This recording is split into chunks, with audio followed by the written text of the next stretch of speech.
जय हिंद दोस्तों। आज हम बात करने वाले हैं बिहार सिविल कोर्ट में जो वैकेंसी आई है 8,801 पदों पर, क्लर्क के लिए, डीईओ के लिए, स्टेनोग्राफर के लिए और प्यून के लिए। तो क्लर्क को जैसा कि आप हिंदी में सहायक भी कहते हैं, सहायक के लिए सबसे पहले एज की अगर हम बात करें तो एज आपका होगा 21 से 37 साल। जैसा कि ये 6 साल बाद वैकेंसी आ रही है तो आपको उसमें भी 5 साल का एज रिलैक्सेशन मिलेगा। और अगर आप आरक्षण की सूची में आते हैं तो वो तो आपको डेफिनेटली मिलेगा ही। आप महिला है तो आपको उसके में भी मिलेगा। अगर हम बात करें एग्ज़ाम की तो सबसे पहले आपका बहुत ज़्यादा अगर लोग आ जाएंगे तो छंटनी के लिए, स्क्रूटनिंग के लिए आपका पीटी एग्ज़ाम करवाया जाएगा जिसमें 100 क्वेश्चन रहेंगे। और अगर आप पीटी एग्ज़ाम में 10 गुना रिजल्ट दिया जाता है। जैसा कि आप जानते हैं कि अगर 4400 है तो उसका 10 गुना रिजल्ट दिया जाएगा। ठीक, अब उन सब लोग जो सेलेक्ट होंगे उनका क्या लिया जाएगा, मेंस टेस्ट एग्ज़ाम लिया जाएगा। अब मेंस एग्ज़ाम में दोस्तों आपका ध्यान रखना है कि उसमें 100 अंक के क्वेश्चन रहते थे। मेंस एग्ज़ाम में आपका 85 का आपका एग्ज़ाम होगा। उसके बाद में आपका 15 अंक का इंटरव्यू होगा। तो इस आधार पर आपका सिलेक्शन होगा। जो लास्ट वैकेंसी की कट ऑफ गई थी वो 74 गई थी, तो आपका नेगेटिव मार्किंग नहीं है, तो आपको सारे क्वेश्चन करने हैं और कम से कम 74 से अगर कम लाएंगे तो आपके लिए दिक्कत हो जाएगी। तो 74 के आधार पर आप अभी से तैयारी करना शुरू कर दीजिए। अगर हम बात करें स्टेनोग्राफर की तो स्टेनोग्राफर के भी बहुत सारे पद हैं। इसमें एज कोई क्लियर दिया नहीं है, मगर हम उम्मीद कर सकते हैं कि 21 से 37 साल इसकी भी होगी। आपको 60 हैंड की अच्छी खासी जानकारी होनी चाहिए और इसमें हिंदी और इंग्लिश। इसके बाद में आपका सीबीटी टेस्ट होगा, यानी कंप्यूटर बेस्ड टेस्ट आपका होगा।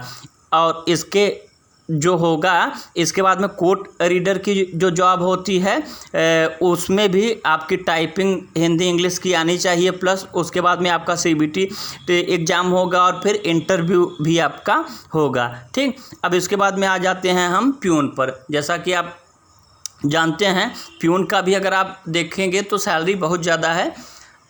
लगभग 28,000 से के आसपास से शुरुआत आपकी होगी। 28 से 26,000 के आसपास आपकी शुरुआत होगी। इसमें भी आपका परीक्षा के थ्रू ही होगा, तो आप अभी से तैयारी करना शुरू कर दीजिए।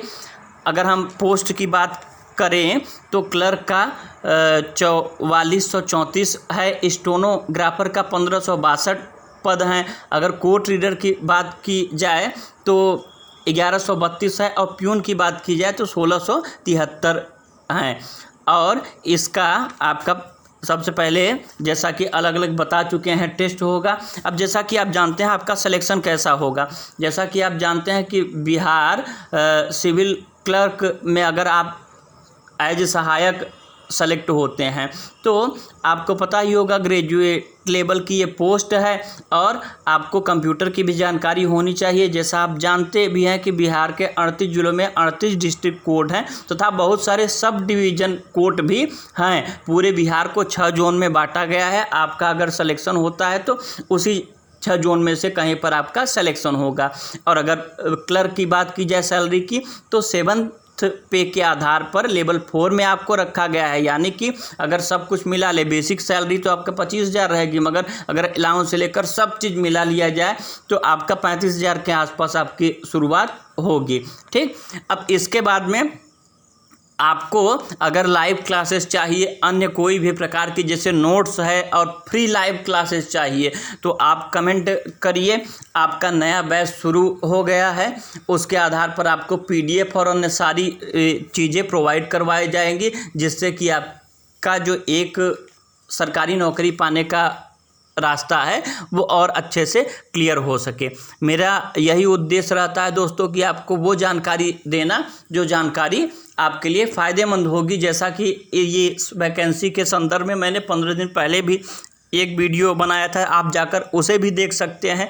मैंने जो जो चीज़ कहा था वही वही हुआ। It's Satya Prakash Tiwari signing off. मगर इसके लिए आपको बहुत मेहनत करनी होगी, क्योंकि कट ऑफ जैसा मैंने बता दिया था हाई गया था और नेगेटिव मार्किंग नहीं होती है। देखिए दोस्तों, परीक्षा जो कोई भी आपको अगर जॉब पानी है तो उसके लिए आपको प्रॉपर क्या करना पड़ता है, आपको प्रॉपर तैयारी करनी पड़ती है। अब 6 साल पहले ये वैकेंसी आई थी और 3 महीने के अंदर अंदर इस वैकेंसी को मतलब इसका टेस्ट ले लिया गया था। तो मतलब बहुत कम आपके पास में